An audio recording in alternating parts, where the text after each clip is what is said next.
And welcome to day three of the California Small Farm Conference, everybody. Thanks so much for being here. My name is Evan Wigg. I'm with Community Alliance of Family Farmers, and I'm very excited about today's workshop. We're going to be kicking things off with what is carbon farming? So if that's the workshop you're looking for, you are in the right place. We are very lucky to have three wonderful presenters, experts and ranchers who will be providing us an overview of that important question. What is carbon farming? So just want to encourage folks to use the chat feature down below, as well as the Q&A. If you got any questions for today's panelists, they will make sure to leave some time at the end of the conversation to get to your questions. Also, just a reminder, today's workshop is being recorded. We're going to post that up on our YouTube channel after the conference, so you can check it out later. Without further ado, thank you all for being here. Really appreciate it. And I'm excited to learn more. So thank you. Take it away. Thanks, Evan. Welcome everyone to What is Carbon Farming? I know it's a little early, so I appreciate everyone joining. Hopefully this doesn't conflict too much with meetings later in the day or farm activities. My name's Margot Flynn. I'm the Sacramento Valley Soil Hub Coordinator, and I'm here presenting and moderating.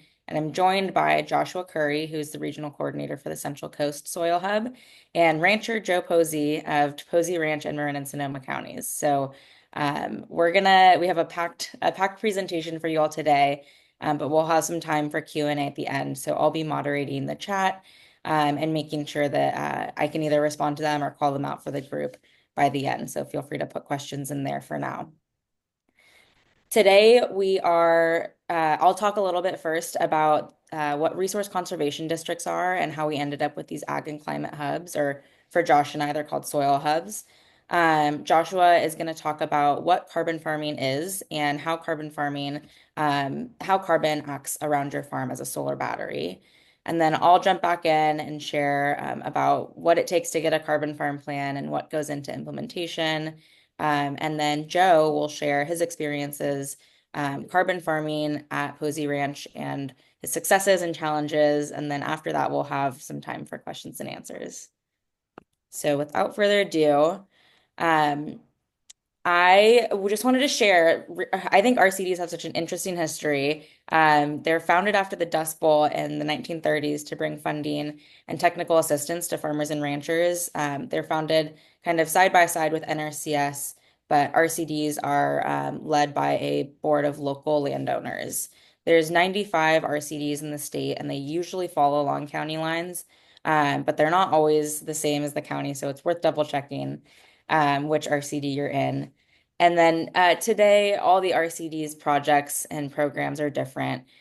Services can include habitat restoration, forest health, healthy soils, public education, landscape scale conservation planning, and even working alongside municipalities and the state to manage water and prepare for drought and fire.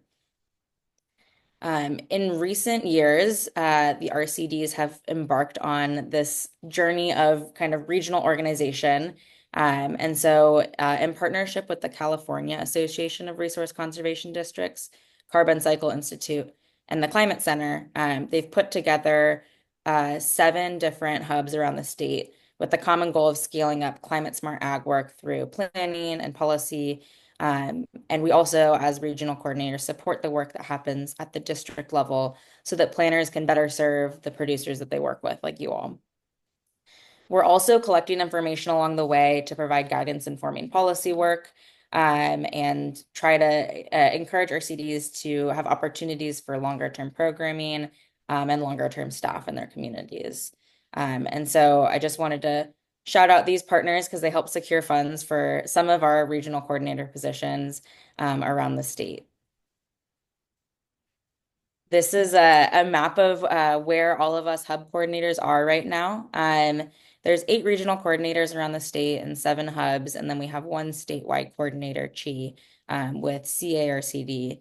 So many of the RCDs that you all work with are included in these hubs, and we're aiming for an even more inclusive model that brings capacity and funds to all RCDs. So we're hoping to fill in this picture a little bit as the years go on. But these are really great staff. They're a resource for you all. Their contact information's up here, but if you do want to get more involved, these are the people that you could reach out to if you're interested in kind of cross RCD collaboration or more regional projects. Um, I had noticed the chat, no hub in Sacramento County. There's no RCD directly in Sacramento County because it's an urban area, and you'll see that that's true for San Francisco, LA, San Diego. Most of the RCDs are kind of structured around them because there's not typically ag and working lands in those areas. But yeah, I mean, that's its own beast as well. Um, so yeah, so thanks, Josh, for advancing that slide. Some of the common technical assistance provided by RCDs is listed here. Um, I think, the biggest thing to note on this slide, which it's not even on the slide, but this is all free. So technical assistance offered by the RCD is typically covered by grants that we apply for, funding that we partner for.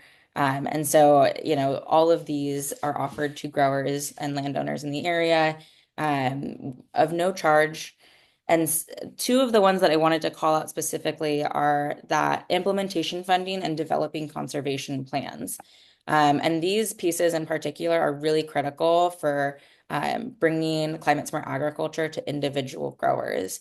RCDs can either, provide these services themselves or help find and contract vendors for implementation work. They're really kind of your partner in project management, which is a great help to have when you're kind of managing implementation of multiple practices. If you're looking at a carbon farm plan, which I'll get to later, and you're trying to wonder where you should start. Um, and I guess I want to emphasize just at the center of this all is an ongoing relationship. And so, once you have that connection with the RCD, you kind of are in their in crowd. They'll look out for you, they'll look for funding opportunities for you. They're really your continual partner in conserving your land. And I just wanted to end this kind of intro on a slide that has a number of co-benefits, both direct and indirect, on farms. I think these are a really good example of why farm level planning and soil conservation is beneficial. You have direct benefits like you're saving money on water, you're increasing your profit per acre, if you're able to, combine some different practices together, but you're also helping out the larger community with public health and food security. And so our RCDs and our hubs are really lifting these benefits up through carbon farming and through conservation planning. And I'll let Josh take it from here to talk a little bit more about what that looks like. Thanks. All right. Well, thank you, Margot. I think that's really good stage setting for what RCDs do, conservation planning in general. And one of the specific conservation plans that RCDs are writing more and more frequently are carbon farm plans. And so, since this is relatively new, it begs the question, what actually is carbon farming? So, at its most basic, carbon farming is going to be the process of capturing, storing, and using carbon on farmland. And so, when we write a plan from with the RCD, our goal is to work with you to actually maximize your direct agricultural benefits from taking this approach and to do it in a way that provides co-benefits to the rest of society, to the environment, just to maximize the benefits we're getting. So, carbon farming is based on this idea that all the energy on a farm ultimately comes from the sun, and most of that energy is stored and used in carbon-rich materials. A carbon farm plan is going to use familiar agricultural management practices for the most part, but again, that goal is maximizing carbon storage on the farm.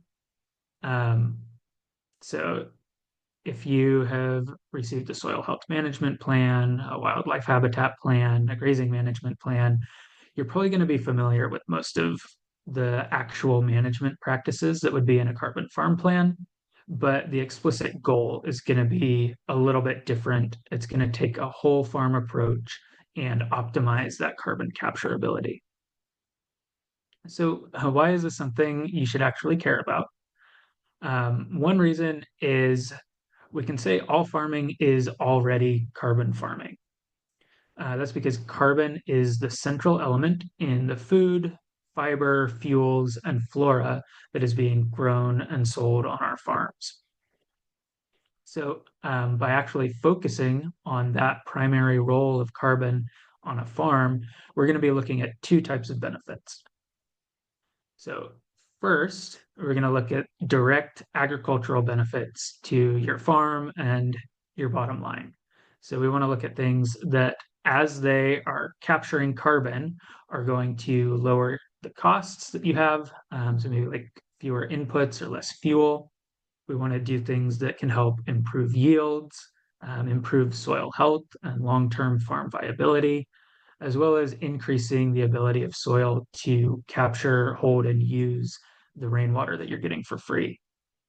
In addition to these direct benefits, there are also going to be a whole bunch of co-benefits from these practices. And so this is a very brief list, but it's going to include things like opening up access to more funding opportunities or providing new revenue streams, improvements to the health of the surrounding environment, as well as decreasing some of the negative side effects that can come with our modern way of farming.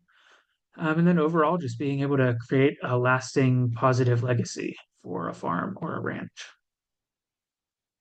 So before we really get into some of the details, I want to take one step back, look at the big picture. So if you'll indulge me for a minute, we might take a little journey to middle school science class.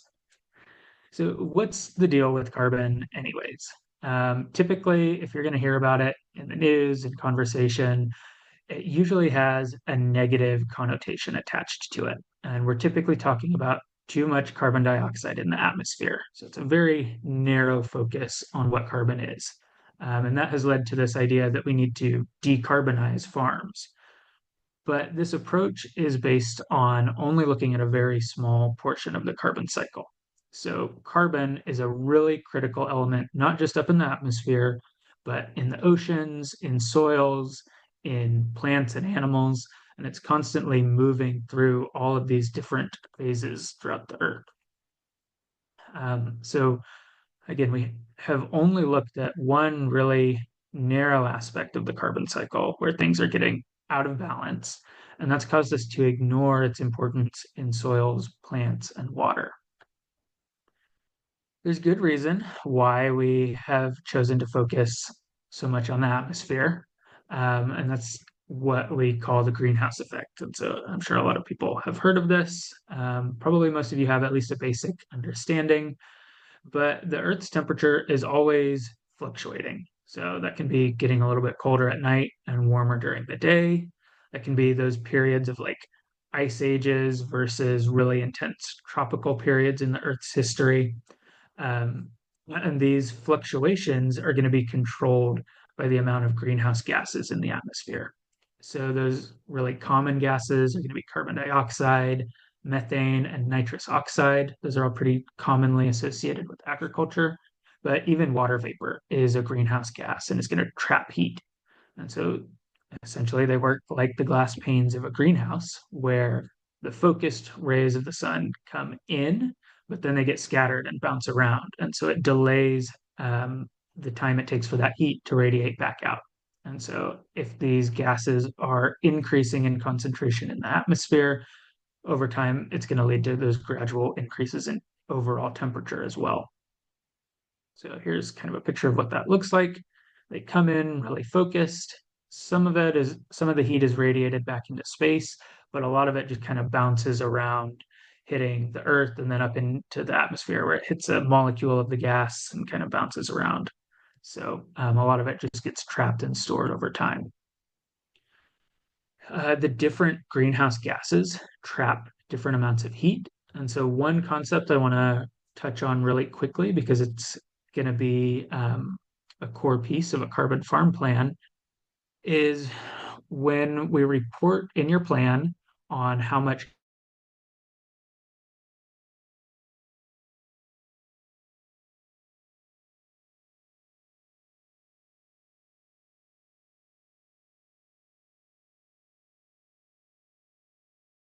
relate everything back to how much heat carbon dioxide captures in the atmosphere. So, since carbon dioxide is the baseline, we can say each ton of carbon dioxide emitted equals 1 ton of carbon dioxide equivalent. When we look at something like methane, methane traps a little bit more heat than carbon dioxide. So it has a value of 25 CO2e, which just means for every ton of methane emitted, it's going to capture and store as much heat as 25 tons of carbon dioxide. And then nitrous oxide is way more potent. For every ton of nitrous oxide emitted, it's going to capture as much heat as almost 300 tons of carbon dioxide. So this is one area where a little bit of improvement can go a long way. In an actual carbon farm plan, it'll be reported in a table like this, where you'll see the practice and the carbon dioxide equivalent, or that's basically just the impact it's going to have in 1 year. And then a lot of times it'll also be reported in 20 and 100-year or 80-year impacts, just because these practices should last a lifetime and they're going to continue to have these benefits year after year. So that's kind of the role of carbon in the atmosphere. But a lot of times this ends up being, we can call it too much of a good thing. So we have to have this greenhouse effect to support life on Earth. Um, Mars famously does not have an atmosphere and it is not very hospitable to life. So we do need it. But because we're putting a little bit too much up there, we are definitely seeing lots of negative impacts. And so that overall warming trend on the planetary scale has pretty varied effects on the local scale. And so that can be heat waves, droughts.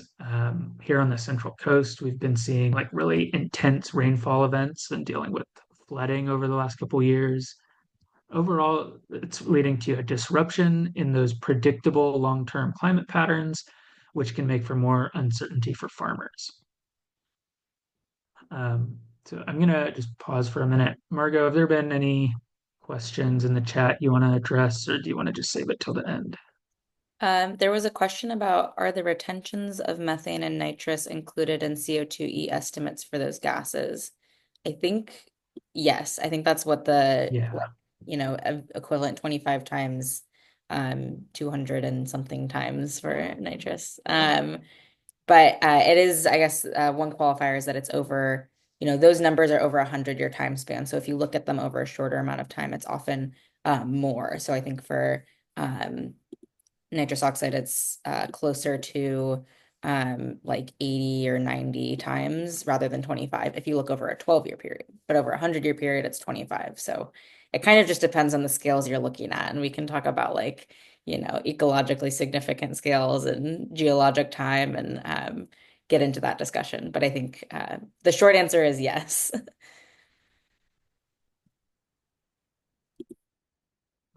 So I think that's a good segue into focusing specifically on agriculture's role in this climate and carbon cycle.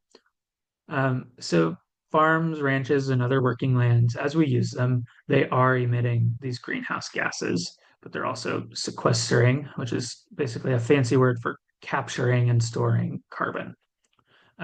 So like the rest of the modern industrialized world, we do want to see agriculture find ways to reduce its emissions. But that kind of brings up the question, if farms emit greenhouse gases, does that mean farming is bad? Um, no, obviously not. And so I think this is a topic that's really near to my heart as well as Margot's, that agriculture gets a bad rap and should be seen much more as a solution than it is a problem in this issue. So I just want to add a little bit of context to this conversation. So, for one, according to EPA data in 2022, California's agriculture was responsible for 0.09% of global emissions, or 9/10,000ths. So, it's not the primary contributor that a lot of times it's made out to be. And what's even more important to me is that agricultural land can capture as much or more carbon than it emits. And so, just a couple quick little looks at that. Again, in 2022, US agriculture industry emitted about 633 million metric tons of carbon dioxide equivalent. But if we looked just at California's working lands, so grasslands, pastures, and arable cropland, um, the average soil organic carbon is about 1 to 2%. And if we just increased that 1% across all these working lands, it would capture as much carbon as the whole of United States agriculture emits. Or again, if we just focused on California's emissions, about 35 million metric tons of CO2e in 2022, that could be offset by applying compost just to arable cropland at a relatively modest rate of 3 to 6 tons per acre. So that's just looking at one practice. And not only is this going to be capturing carbon or avoiding emissions, but it's going to have a whole bunch of co-benefits that improve economics, that improve environmental quality, quality of life. So there are a lot of reasons we're investing in this approach to conservation planning. So carbon is not bad. We really need it in the atmosphere. It's fair to say we don't want too much, but we do need it. And we really need it in other places on our farms. When farms capture that carbon, they put it to really good use. So, moving forward, we're going to focus on the benefits of California's farms and how they actually utilize that carbon to do a lot of good things. So, again, kind of just summarizing in the big picture, we can think of carbon as usable energy. So, as your crops are undergoing photosynthesis, they capture solar energy, put it into usable forms. Then plants, animals, and humans use that energy to do really useful things. And so, increasing the amount of carbon on a farm increases the amount of useful things that can be done on that farm. Now, we'll get into how that actually works. And this is where that idea that Margot introduced of thinking of carbon as a solar battery comes into play. So sunlight is constantly being emitted from the sun and it hits the earth. All of this sunlight is energy and it's really in a concentrated form. And so when that energy strikes the leaf of a plant, that's when photosynthesis occurs. We can kind of zoom in and see what's actually happening. So in that leaf, the plant is going to take energy from the sun. It's going to add carbon dioxide from the atmosphere. It's going to add some water, and it uses that energy to combine all those ingredients that have carbon as the backbone, and it's going to produce sugar, and it's going to emit the oxygen that we all breathe. So when we actually zoom in and look at what is the structure and function of that molecule of sugar the plant has just produced. This is kind of the fancy chemical structure of what it would look like. It's got 6 carbon atoms, 12 hydrogen atoms, and 6 oxygen atoms, and they're all bonded together. And so zooming in just a little bit farther, the lines we use to represent the bonds between atoms, but I think a better way to think about it is there's energy holding all those atoms together. So the plant could use that energy from the sun. It built this little battery, and all of that solar energy is now stored in the bonds between these atoms. So carbon is the backbone of this little chemical battery that is storing energy from sunlight. And now in a sugar, we can move that little solar battery all around the farm and use its energy to do useful things. So those sugars become the building blocks and the fuel that plants use for making all kinds of useful things like oils, starches, more complex sugars like sucrose, and the fibers that make up their little plant bodies. And then we take those things and they become food, fiber, fuel, as well as flora. Let's not forget the cut flower growers. All the useful things we're going to market from our farm. And so each step along the way, there is still energy present in those carbon rich materials. That energy is used in the food, fibers, and fuels. It's still stored every step along the way. And so that's why a lot of the practices in a carbon farm plan are going to revolve around recycling those carbon-rich materials, putting them back in the soil so that that organic matter can provide food or again energy to the soil organisms that do all kinds of beneficial things on our farms. And then as just one more example of this process, I think it's good to remember that when you put organic material into the soil and you give it enough time, that's how we get the oils that we're now using to fuel our cars and our tractors. Like from the beginning, this was solar energy captured by plants and converted into a form that we use to do useful things. So, again, tying it back to those direct benefits, we can think of more carbon as more money. Either through increasing yields or just diversified practices, giving rise to more opportunity for revenue streams. We can also remember that life needs energy. So, as that solar battery, more carbon is going to mean more life on your farm and in your soil. Those living organisms are crucial for the health of the soil and the function of the water cycle. Carbon can feed microbes that have those natural relationships with plants that actually make more nutrients freely available out of the soil. And then conserving the carbon that is present in your soils can also reduce costs. And so just a couple quick examples of how like a no-till system, there might be upfront costs, but in the long run, you're going to save on fuel. A healthy, more complete soil ecosystem is going to be making nutrients available to plants and providing some natural pest control so you can lower some of your fertilizer and pesticide costs. But overall, there are just a lot of direct benefits. Another way we can say this is that more carbon can mean more photosynthesis is occurring. So, again, higher yields, more forage for livestock, more good things. More carbon can mean more energy is feeding the soil microbes. So this is a good example of how when plants and soil microbes are working together, the plants are pumping that carbon-rich sugar into the soil to provide energy to microbes that then provide nitrogen and other macro and micronutrients to the plants.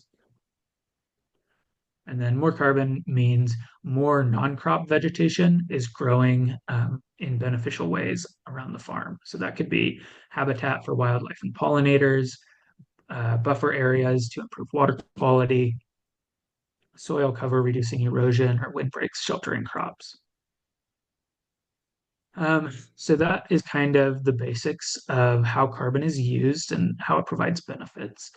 But now we'll kind of look at some of the principles that are actually going to be used in a carbon farm plan. So one of the main principles underlying this carbon farming approach is we want to focus on soil health because soils are such a key part of that global carbon cycle.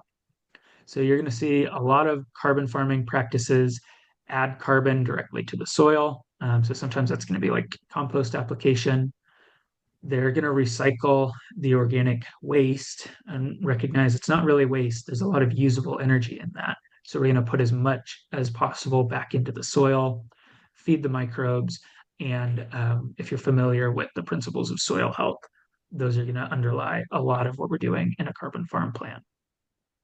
I think another main overarching principle you'll see is carbon farming practices increase plant cover on the farm. Again, because plants are pretty much, for all intents and purposes, the only mechanism through which the sun's energy is put into a usable form.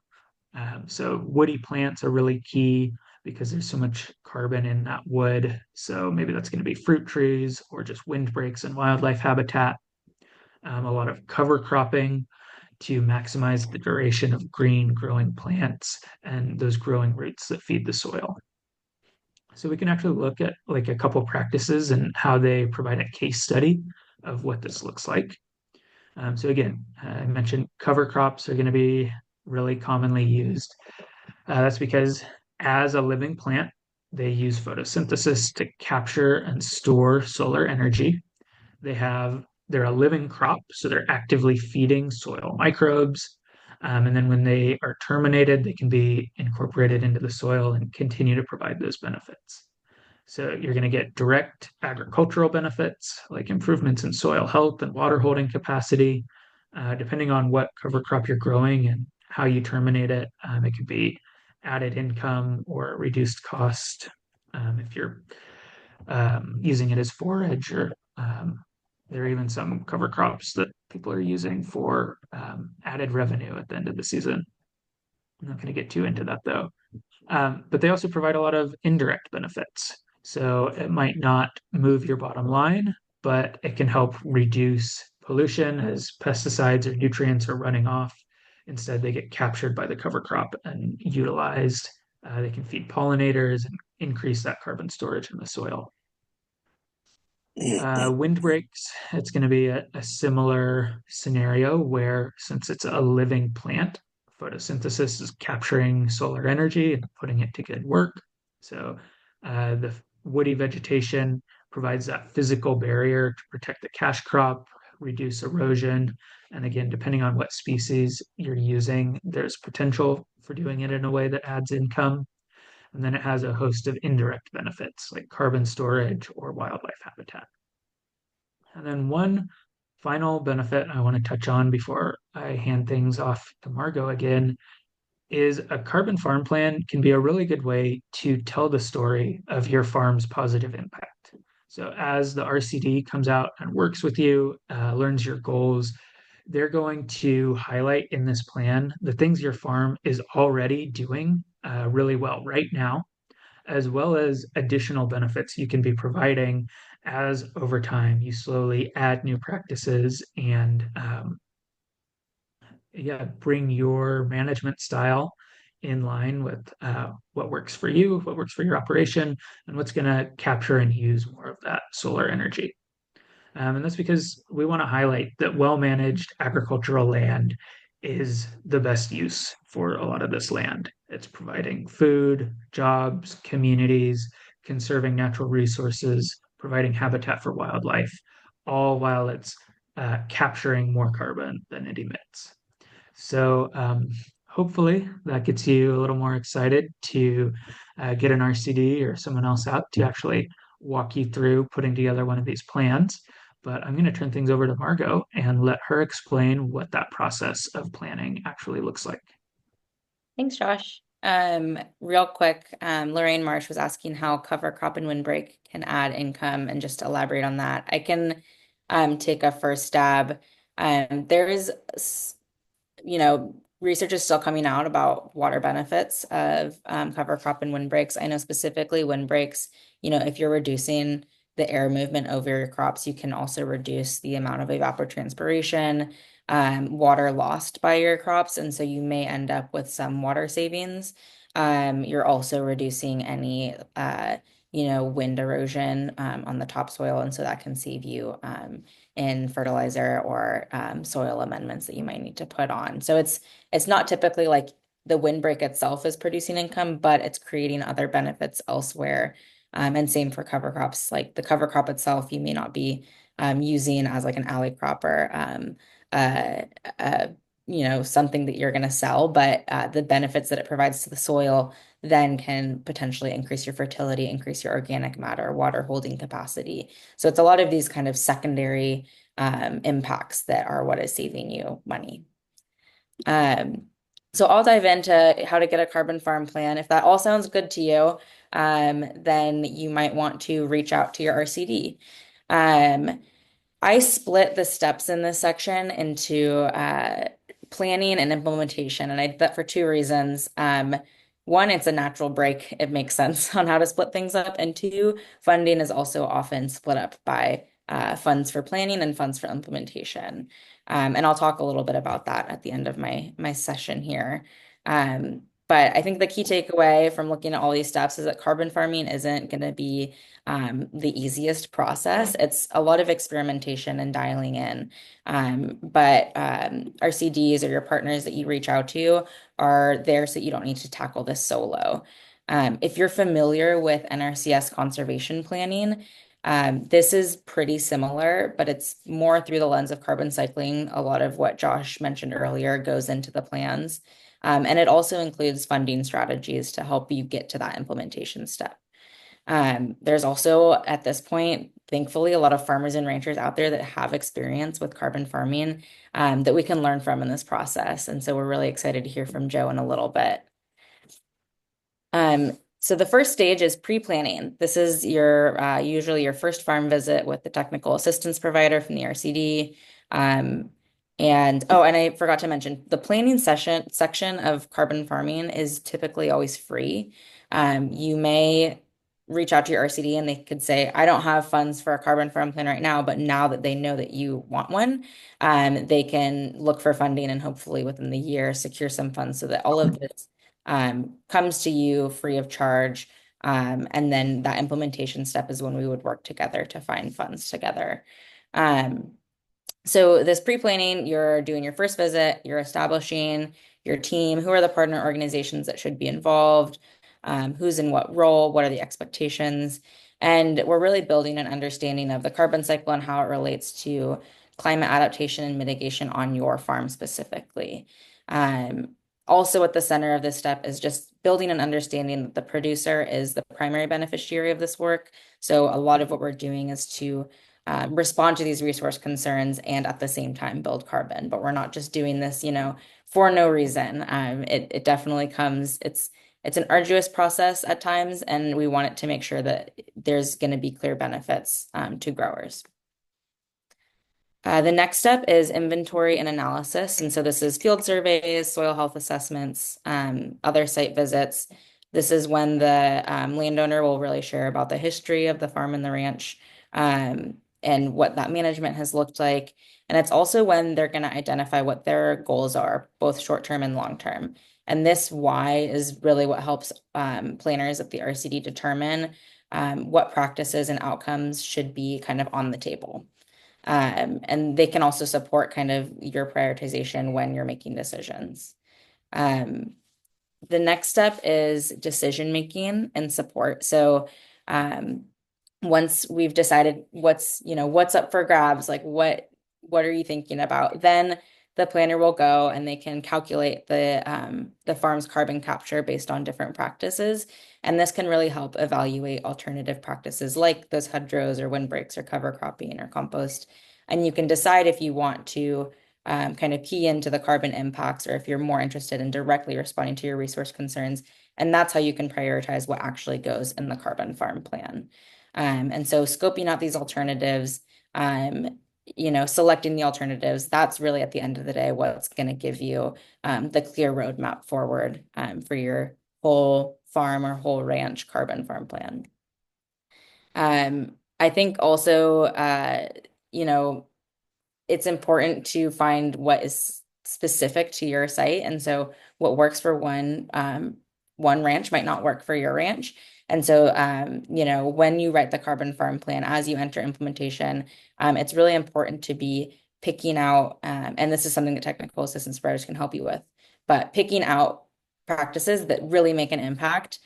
Soils are different, landscapes are different, ecosites are different. So we want to make sure that, building our carbon and organic matter strategies are also specific. So in implementation, you can, this is kind of the next stage. Farmers can typically expect to implement 1 to 2 practices at a time. You're really chipping away at the larger carbon farm plan. There's not really funds to just say, we're going to do everything you want to do right now. And so RCDs, they do a great job of recommending funding sources for specific pieces of your carbon farm plan so that we can piecemeal together this whole picture. And the timeline can vary, but you can always start small and then kind of work your way up. The carbon farm plan is really a roadmap that you can follow through time, and you don't need to, bite off more than you can chew. So some things will happen faster than others. There's different funding applications available at different times. The last piece that the RCDs help out with is monitoring and follow up. So, at this point, RCDs can take the lead, you can take the lead, a partner organization can step in. It's mostly just fine-tuning what the implementation looks like, but it can also extend to measuring quantifiable outcomes, so soil health or energy use. RCDs are working, and our partners are working on identifying more simple monitoring metrics so that it's easier to find the impacts of these practices. And so, they're your partners as you go through and you're like, need those photos from before I implemented this, or I need the soil test that we did before I implemented this. We can also help you track all of those things. Arguably the most important piece of all of this is the funding piece. And so I just wanted to call out some of the more common funding sources that RCDs will recommend and help you apply for, or either apply for them or administer them. With the state, there's the Healthy Soils Program, which you can apply for up to $100,000 towards implementing some of your carbon farm practices. There's also the State Water Efficiency and Enhancement Program, which you can apply for. I think last time it was up to $200,000 towards on-farm irrigation or pump improvements. And those are specifically with the state. I know the state budget was a little wonky last year, and this year there's a little bit of a question mark. But thankfully, Proposition 4 passed the California Climate Bond, and so by the fall we should know if these programs, or hopefully they are being offered. It looks like they will be, but the amount that they'll be offered, whether or not they'll be block style or individual. We try to keep tabs on all of that so you don't have to. But if you want to nerd out about funding ever, shoot me an email. There's also federal funds like the Environmental Quality Incentives Program with NRCS. We partner really closely with NRCS offices and can help you apply for that, or get materials together for those applications. I did see that direct to farmer equip contracts were unpaused this week, which is really great. So we are seeing that this administration does see the meaning in a lot of these conservation activities, and knows that farmers are really critical to the economic success of this country. So, I know the landscape in funding is changing it feels like at this point, but RCDs do try to stay up to date on all of this, and make sure that you know where you can find funds and when and what those deadlines are so that you can really tie all of your carbon farming practices together. I'm going to make sure I'm not missing anything in the chat. Okay, we'll revisit some of these at the end. HSP and sweep are not available for everyone. What programs are direct to farmer? It depends on what practices you're trying to do. So there are some smaller local funds that are available. I know the Restore grants just went up for general practices, and there will be a compost specific one going out either already or soon. There's HSP and sweep there's two different styles. So there's block grant, which you apply to a local organization who administers the funds, or you can apply directly to the state and the producer incentives program. So it depends on where you are, and there's also like very locally specific or regionally specific funds, but I'd be happy to talk more about that. Probably not right now, but we can have separate conversations. Yeah, it is. Yeah, and yeah, I do think that's fair. It's not necessarily nerding out just to figure out if funding is available. Okay.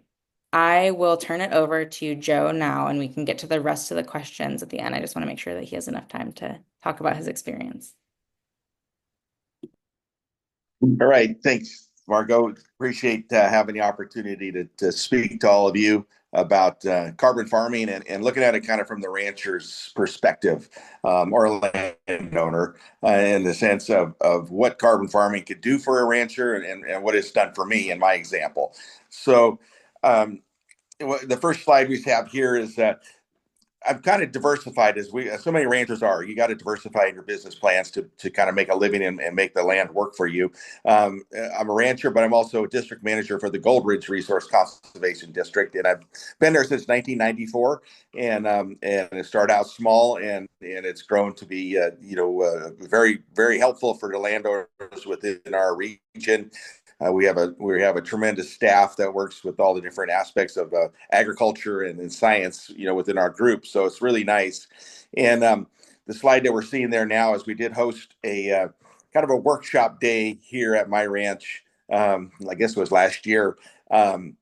Just talking with a lot of different individuals about how these practices can be implemented on a property, some of the challenges, and it was a real good opportunity, I think, for individuals who work for the different agencies to be on the ground and just get a feel for what it's like looking at it in the lens of a rancher, and some of the things they might come up against, or things that have been very very beneficial as far as the program. So I think that was a very productive day for a lot of people. I think we had 30 or 40 individuals there that day, and it worked out real well. So if we go to the next slide here. And then as we go here again, it was just a question and answer on the ground, talking about different practices that I've done over the time, and different things I want to continue to work on as far as the carbon farm itself. And we were able to start by looking at, why did I do a carbon farm plan, and that's something I kind of want to start with here. I've always done practices, always implemented practices on the ranch through NRCS and through the RCDs, all the way back to 1986, when I started doing some of my own individual ranching programs. And what it does for a rancher, we're out here working on the ranch. Our thought process is we have to pay the bills. We have to continue to make sure that ranch is producing enough money to make ends meet and to have some profit at the end. And we do that in a lot of different ways. But when you start bringing in individuals such as EQIP or NRCS or an RCD or the carbon farming cycle, you're bringing in expertise onto your ranch to help with that. And those are things that's, to me, is one of the biggest benefits of partnering with the individuals and developing plans. First plan I developed on this ranch was in on my ranches was in 1989. It was the ranch management plan, and that was just a program with NRCS and the Cooperative Extension Service and several others, including MALT, which is our Marine Agricultural Land Trust in our area, to just have ranchers stop and evaluate what they are really doing on their ranches. And that was a long time ago, but it really started to give ranchers an opportunity to stop and think, why are you doing practices the way you are? Are there things you could do to change your practices that would improve your production, but also improve the health of your operation, meaning the land itself, the plants, the wildlife, so we all coexist together? And that was really the start of a lot of these plans that we're working with today. And if you move on forward, like with NRCS, we have our EQIP programs. Again, those are programs to start giving you a long-term set of operational changes or implementation of projects to help with your ranch. And so that's something that's been helpful. The carbon farm plan, which you see there, it's a picture of the cover of mine. Looks simple, but it shows you who was involved. Again, we had the Gold Ridge RCD helped with this project, along with the Carbon Cycle Institute, and then we had the Stephanie Larson with the Cooperative Extension were also part of this program. And what we were able to do with the carbon farm plan was blend the science of what's going on, the testing, the analyzing of the soils, of the pastures, of the plant systems, and putting it into a form so that I could start to implement other practices that would possibly help, enhance what I'm doing here. And another thing that I do here is a lot of direct marketing, which I think a lot of you also do, direct marketing. And I want to emphasize that part of it. We're all here together, and we're a small percentage of the population, those of us who raise crops or farmers and ranchers. So it's really important for us to have that relationship back to the consumer base, who are the ones buying our products, to the ones who are, concerned about carbon and the carbon issue, as we all are. So when we talk to them, by marketing our products, which I do with direct marketing with our lamb and our wool products, we're touching bases directly with those individuals, so we could share our stories with them about what are we doing, how are we doing it, and it helps with the marketing of our products, which increases value back to the ranch. So by having this carbon farm plan, I could relate back to those to those consumers on things that I'm doing that are helping them as well as helping me. So they will want to source out my products when they're out there shopping and doing products or buying products. They're going to say, hey, I want to buy mine from Joe Posey or Posey Ranch versus coming in from New Zealand or Australia. I want to take care of what's here at home. So those are side co-benefits of having a carbon farm plan that I think are really important to recognize and to share.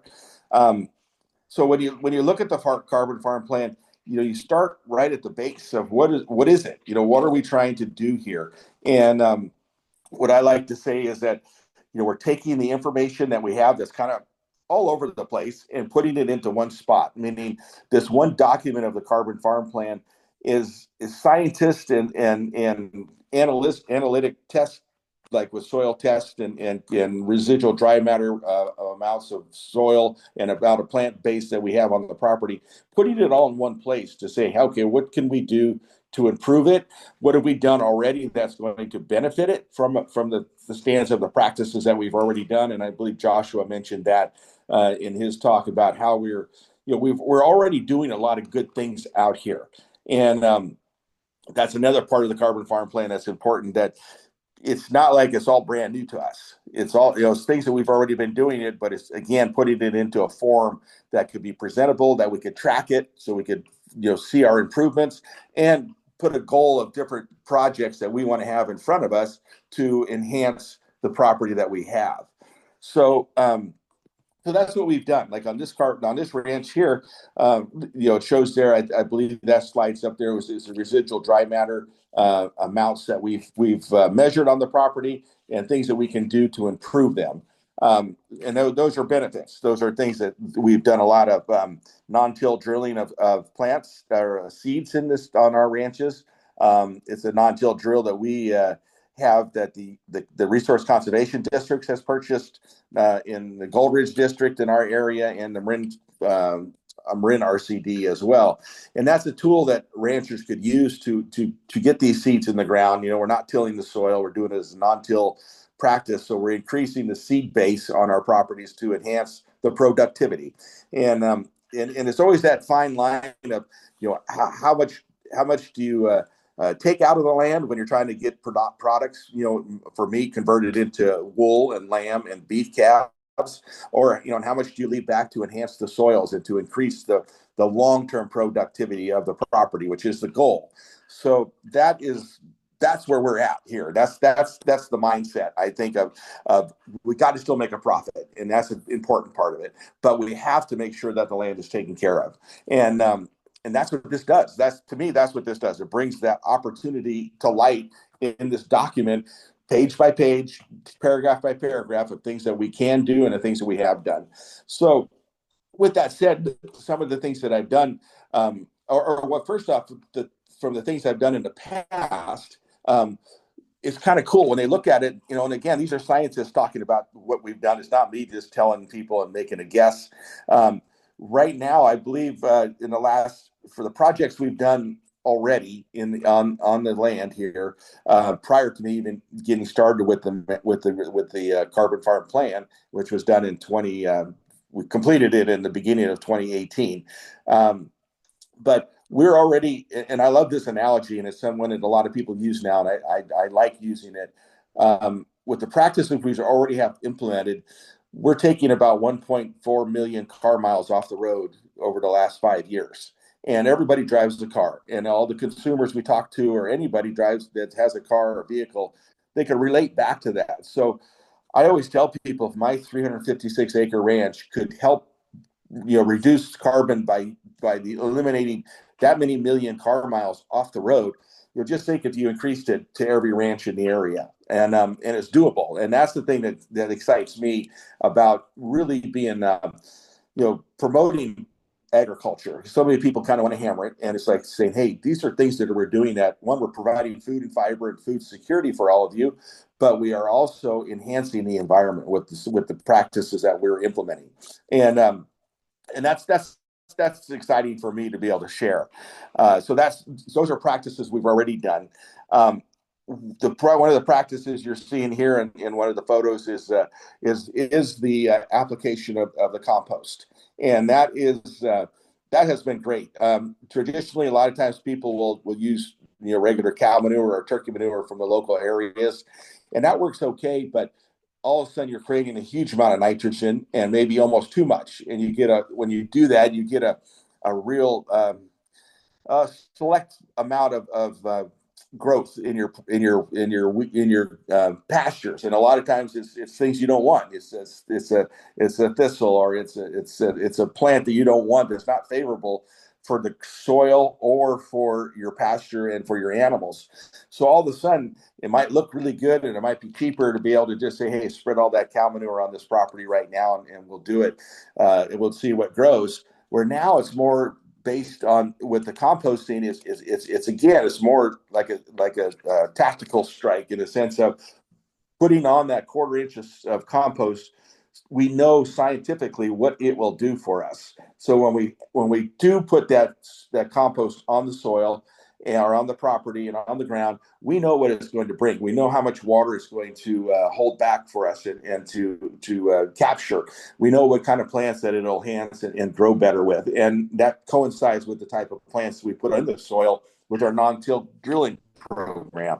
So we're starting to tie all the pieces together in a real critical way, in my opinion. So that's something that we really, really enhance and try to make sure that we're doing. So that's one of the steps that we're working on right now to increase the productivity and the carbon sequestration amount of soil that we have.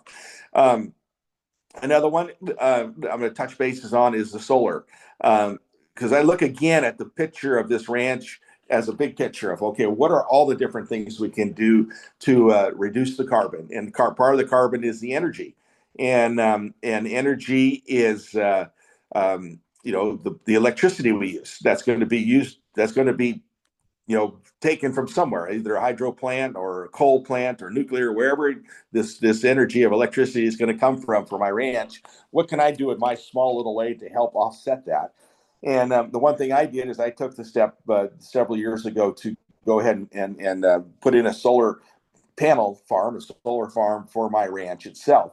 And that's been a huge benefit. Again, there was an incentive to do it with the tax breaks. So that was like, okay, that's a positive for my business plan. And then on top of it, I kept looking at the amount of electricity and the cost of power that was going to continue to increase, which it has. And so I made the decision to say, let's invest in a solar farm on my property for our ranch itself.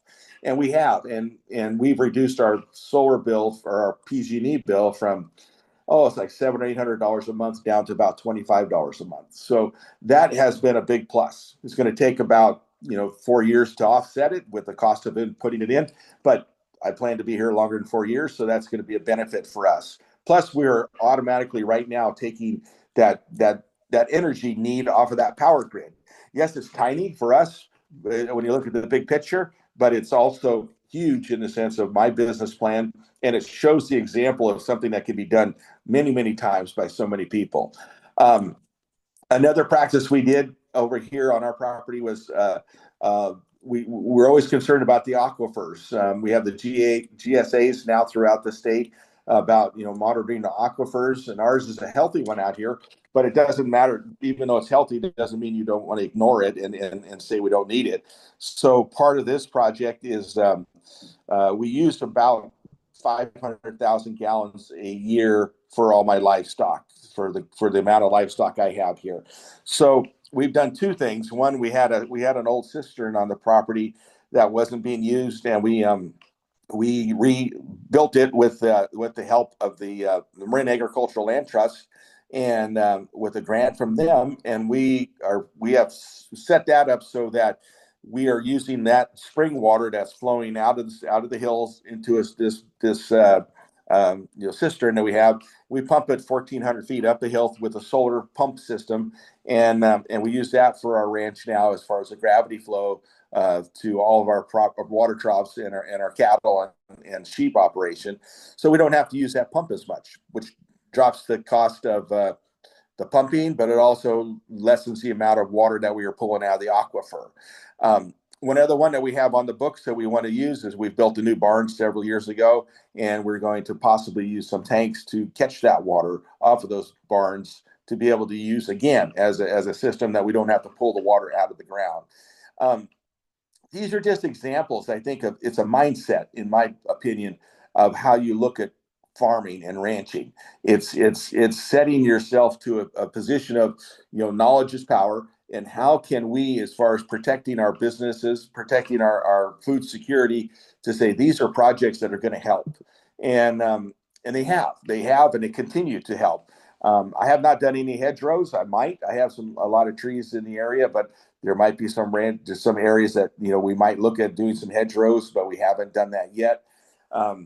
One other project we did was there was a lot of hills where we have a lot of brush. That's not it's I call it like a coyote brush. And with an EQIP grant, we've removed a bunch of it just with an masticator. We didn't do any kind of taking soil ripping or whatnot, but we took that down and then we reseeded over the top of it. So it's increasing again the grasslands, which will increase the carbon intake on our property. So these are some of the projects we've done in the past that again are very beneficial to the sense of what we think is the best way to go here on this property, and has been working for us. Back to the RCDs, I think it's so important to be able to touch bases with your agencies. There are opportunities to do a lot of this on your own. We could all pitch in and pay our piece and pay our amount, but everybody knows how important the carbon intake is, the greenhouse gas, the warming of the planet. We could go on the politics side, but we also know that this is happening. So what can we do? And these agencies, the RCDs, the Resource Conservation Service, the USDA with EQIP, all of those are helping, and those are all available for anybody out there to be able to talk to. Sometimes it doesn't happen right away. Sometimes it's one of those things where they have to wait till a grant comes in, or they could still maybe provide some technical support that you could get started with, but then you could also wait for the funding. And when the funding comes by, you're ready to go. You have your ducks in a row, and they know you're there, and you could get started. And that's helped me a tremendous amount over the years. As I mentioned earlier, just being in the pipeline, just being there. Again, another funding source for our area is MALT, which is a Marine Agricultural Land Trust. They provide a funding source to enhance properties that they have in MALT, which I'm in their program. So to me, there's an abundance of funding out there to be able to make, to implement these projects, because it is expensive sometimes. But on the other hand, once you have them done, you really get to see an opportunity of your ranch flourishing. And I don't want to just say about the production side. I think it's really important. One of my mottos here is, if you have a strong environmental base, you have a strong business base. So we really enhance the wildlife interaction that we have here, except coyotes. We don't like coyotes with our sheep. But on the other hand, we really like to enhance, the wildlife side of our properties. We have a lot of different species of animals and plants that coexist with our farming practices. And I think that's really, really important. We don't want to have a sterile, monolithic type of project or ranch where we don't have anything except ranching. And that helps me, again, with my direct marketing, because I could tell that story. I could tell the story of what we're doing with carbon farming. I could tell the story of the animals that we interact with and the plant bases that we have here.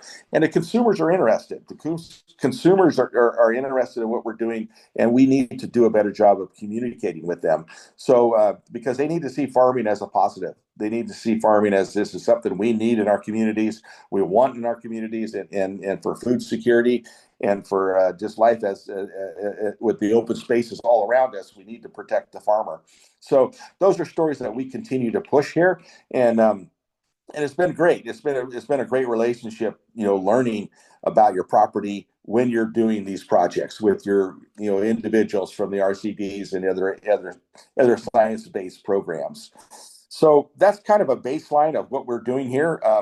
I don't know if there's any other questions or any other things I could share, but the final thing I wanted to say was when you're if I could do this on 350 acres and I could increase my carbon intake by the amount that I'm doing, um, just think if we did it all over the country, and we can. And I think those are things that we want to really emphasize, that everybody, whether you're a small farmer or a large farmer, can do some sort of increasing. And I think Joshua mentioned earlier, if we increase it by 1% around the country, the amount of CO2 that we could capture is amazing.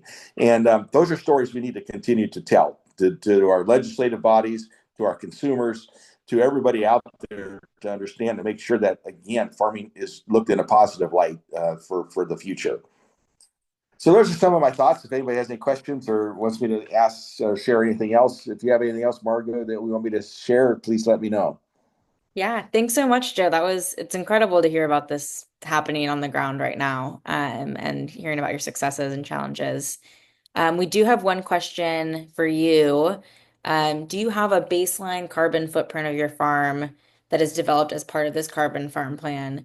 You mentioned the 1.4 million car miles saved through your carbon farm plan, and I'm curious about how that compares to the total carbon footprint of the operation. So maybe do you see this offsetting, like what amount do you see this offsetting of your overall operations? Yeah, I think, because I don't have a lot of other. That's a good question, and I think if I could answer it, I think if I could answer it right, we don't. We have the animals. Okay, so we have animals. So there's an issue with methane. So we do have the animals grazing on the properties, but we don't have a lot of other energy taking, and pulling away from it, in the sense of energy coming away from the property. Everything is done pretty, hands on, in the sense of what we do, in the sense of our property. We don't do a lot of farming and those kinds of things. So once we get those practices implemented into the soil is doing the work for us. So we're trying to pull as much carbon or CO2 in through the practices that we've implemented. And I hope that maybe answers your question there, because that baseline for that 1.4 million car miles, as an analogy, is based on, again, existing practices in our soil types and the amount of root masses that we have in our soils. And we haven't measured, like, we'll probably measure every 5 years or so how much we are improving that, in the sense of our residual dry matter, the amount of root mass we have on our soils, and the other practices that we continue to implement, as we go forward. Thanks. One more question. Can ranchers use hedgerows to replace some of the electric fencing? That's a good question. They possibly can. I know you see that in, I'll say, the old European countries. They use hedgerows quite a bit. I don't know if you can, in the sense of, one, that how long it takes to grow a hedgerow. It takes a long time, and then the goal of an electric fence is to keep those animals on one side of the fence or the other. And a hedgerow, I think it would take a long time to build that hedgerow to a point where the animals did not go through it, as far as that part. So, being as an electric fence, I think it would be difficult to have it do that. I think a hedgerow is more to the benefit of what you spoke to earlier about, reducing wind and erosion losses on the property versus holding animals back. Thanks. Great answer. Any other questions? I think, yeah, mostly just comments about funding. I've heard a couple questions about minimum size of farms for funding opportunities. It depends on who's administering the grant. I think we've tried to respond individually to folks, if possible. But San Mateo RCD did mention they've awarded grants to as little as 1 acre and worked with producers on 1 acre. There is a question/comment. Agriculture continues to be dependent on fossil fuel. Are you aware of solar charged electric tractors? I have heard of them, but I haven't worked with them closely. Yeah, Um, there are tractors out there. There's a couple of companies. There was one here in Sonoma County for a while working on developing a solar or a electric tractor.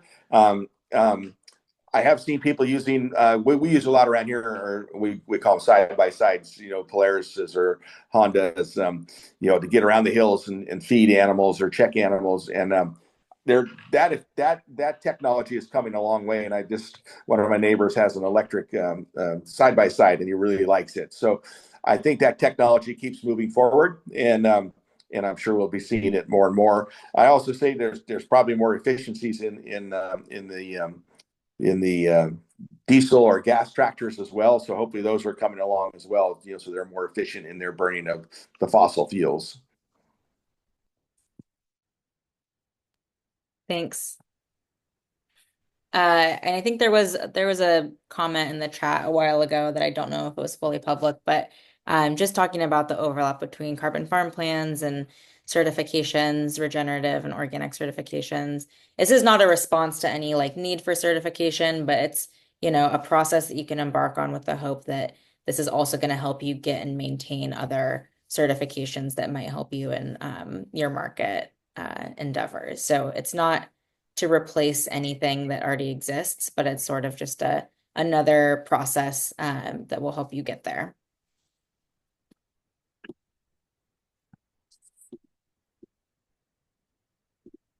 Any other questions?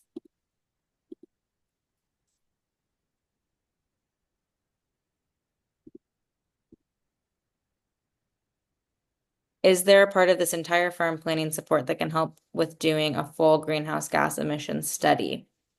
Yeah, yeah, definitely. So a lot of these carbon farm plans are informed by models that are co-developed by the Carbon Cycle Institute and Colorado State University.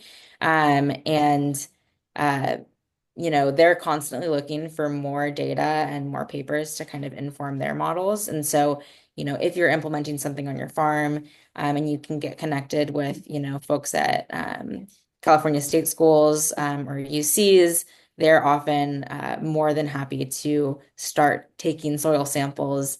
I have to plug the California Farm Demonstration Network. If you're interested, if you're implementing some of these practices and you're interested in showing other farmers or technical assistance staff how things are working and how things are going, and you'd like to participate in research studies, if you sign up for that, you can get connected and to a great network of researchers that will use this information from farms that are carbon farming to produce papers, produce data that will then continue to inform this work and help advocate for these practices on a larger scale. And biochar, yeah, thanks, Muriel. A lot of research is continuing to come out about biochar and its benefits. It's looking like biochar compost combinations are great for water holding capacity and sequestering carbon. One last question. What's their applicability of carbon farming related for leased land farmers versus owned farmers? So maybe some land tenure question. I don't know if Joe or Josh, you want to take one last stab. I mean, I think RCDs will definitely write plans for those who are just leasing land.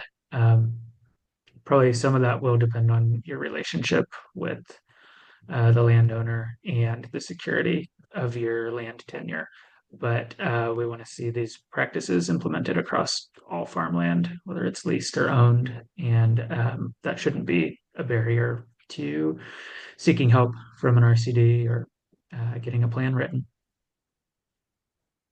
I would agree with that. There's because we all have leased, well, not all of us, but there's a lot of property owners out here who do not farm the land, and they lease it to individuals like myself and many others, and those practices with the RCD and NRCS have all been qualified on leased land as well. So that's something that's a positive for being able to put these practices on as many properties and many acres as we can. Thanks, everyone. I think we're at time, so I'll let you all jump on to the next call. But really appreciate you all joining. And thank you so much, Joe, for providing your perspective, and Josh for teaching us all the middle school science we've forgotten. Great. Thank you all so much for joining us here at the conference. And really appreciate the insights and perspective. And we hope to see the rest of you at the next workshop here at the conference. So enjoy the rest of your day, everybody. Thank you. Thank you. Bye.